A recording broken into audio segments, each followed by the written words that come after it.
This is Jennifer with Tiny Life After 50. Have you ever wondered if tiny living can really save you money after 50?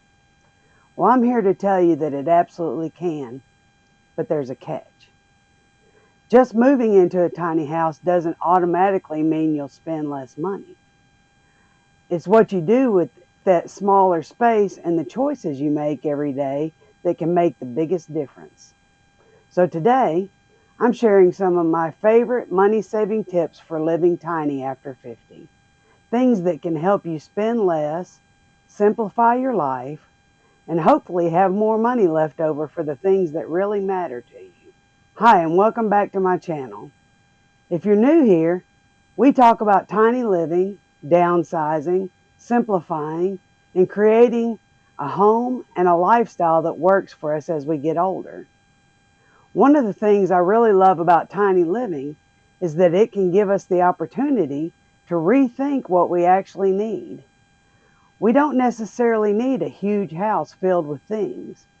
We may not need all the maintenance, all the storage, and all the expenses that come with a larger home.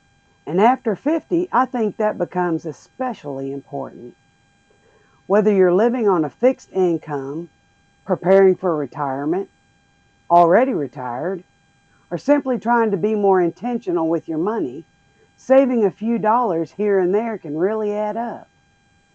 So let's talk about some practical ways we can save money while still enjoying a comfortable and fulfilling tiny life. Tip number one, buy less, but buy better.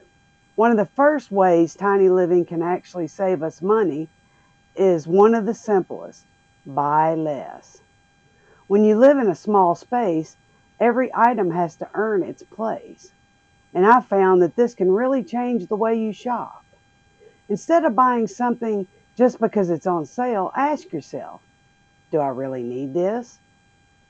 Do I have somewhere to put it? And most importantly, am I going to use it? And when you do need something, sometimes it makes more sense to buy quality instead of buying the cheapest version. A good chair, a quality kitchen item, durable towels, or something you're just going to use every day may cost a little more up front, but if it lasts for years, you may actually spend less in the long run. Tiny living has taught me that having less doesn't mean having less quality. It means being more intentional about what we bring into our homes. And there's another bonus. Buying less means less clutter. And in a tiny home, that's a pretty big win. Tip number two, lower your utility bills. Another great way to save money in a tiny home is to pay attention to your utilities. One of the advantages of a smaller home is that there is simply less space to heat, cool, and light. But we can take that a step further. LED light bulbs use less electricity. Energy efficient appliances can help reduce your monthly bills. And being mindful of your heating and cooling settings can make a noticeable difference over time. If you have a mini split system, learning how to use it efficiently can also help. And don't forget about water. Low flow shower heads and faucets can reduce water use, and simple habits like not letting water run unnecessarily can add up. These aren't glamorous changes, but they're the kind of small savings that happen month after month, and that's what makes them powerful. Tip number three, meal plan and shop with a list. Here's one that can save money whether you're living tiny or not. Plan your meals. Food waste is one of those expenses that can sneak up on us. You'll have less leftovers to throw away. When you live in a tiny house, your refrigerator and pantry may already be smaller, which can actually be an advantage. You can't stock up on every bargain you see. Before I go grocery shopping, I like to have a general idea of what I'm going to make for the week. Then I make a list and try to stick to it. Planning meals helps me buy what I actually need instead of buying things that look good in the store and then sit in the refrigerator until they have to be thrown away. And cooking at home more often can save a tremendous amount compared with eating out or ordering takeout. Dining out eats up your budget $20 to $40 at a time. You don't have to make every meal complicated. A few simple, inexpensive meals that you enjoy can go a long way towards help keep your grocery budget under control. Tip number 4, stop paying for storage. This one is especially important if you've recently downsized. A storage unit can feel like a temporary solution. You tell yourself, I'll go through those boxes later. But later can turn into months, and months can turn into years. And suddenly you're paying every month to store things you aren't even using. If you haven't used it in a year, you probably don't need to pay to store it. If you're paying for storage, take some time to ask yourself whether those belongings are really worth the ongoing cost. Could you sell some of them, donate them, give them a second life, give them to family, or maybe simply let them go? Only keep what truly fits your lifestyle. I know from experience that letting go of belongings can be emotional. These aren't just things, sometimes they're memories. But remember, you don't have to keep every object to keep the memory. And if getting rid of that storage unit saves you even a few $100s a year, that's money you can use for something that actually improves your life today. Tip number 5, look for subscription creep. Here's a little exercise I'd encourage everyone to do. Look at your bank or credit card statement and find every recurring subscription. Streaming services, apps, magazines, memberships, online services, anything that automatically charges you every month. Now ask yourself, am I actually using this? Sometimes we sign up for something because it sounds useful, and then months later we're still paying for it without even thinking about it. Even a few small subscriptions can add up to a surprising amount over a year. So cancel the ones you don't use. And don't be afraid to review them again every few months. The goal isn't to stop spending money on things you enjoy. The goal is to make sure your money is going toward things you actually value. Tip number 6, learn a few simple DIY repairs. Now, I'm not suggesting that you become a professional plumber or electrician, but learn a few basic home maintenance skills that can save you money. Things like changing filters, replacing a shower head, touching up paint, tightening loose hardware, replacing simple fixtures, or doing basic cleaning and maintenance can often be handled without calling someone out. There are so many helpful tutorials available online that can walk you through simple projects step by step. Of course, know your limits.